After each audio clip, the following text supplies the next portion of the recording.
কবিগুরু রবীন্দ্রনাথ ঠাকুরের জীবন স্মৃতির পরবর্তী অংশ।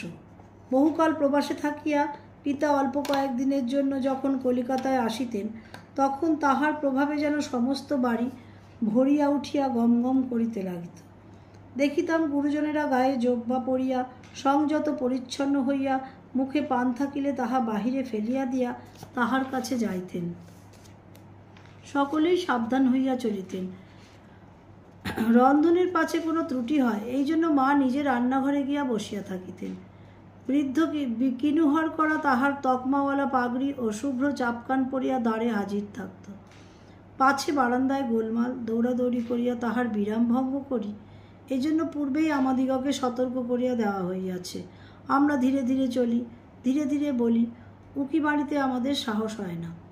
একবার পিতা আসিলেন আমাদের তিনজনের উপনয়ন দেবার জন্যে। বেদান্ত বাগীশকে লইয়া তিনি বৈদিক মন্ত্র হইতে উপনয়নের অনুষ্ঠান নিজে সংকলন করিয়া লইলেন। অনেক দিন ধরিয়া দালানে বসিয়া বেচারামবাবু প্রত্যহ আমাদিগকে ব্রাহ্ম ধর্মগ্রন্থে সংগৃহীত উপনিষদের মন্ত্রগুলি বিশুদ্ধ রীতিতে বারংবার আবৃত্তি করাইয়া লইলেন।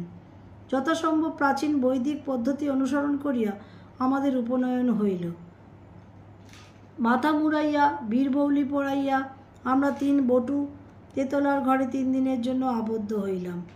সে আমাদের ভারী মজা লাগিল।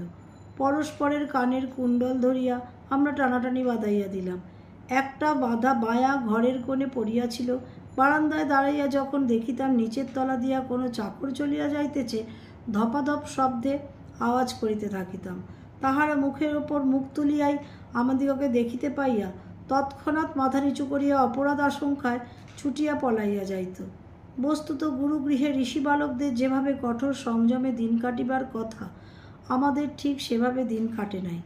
আমার বিশ্বাস, সাবেককালের তপবন অন্বেষণ করিলে আমাদের মতো ছেলে যে মিলিত না তাহা নহে।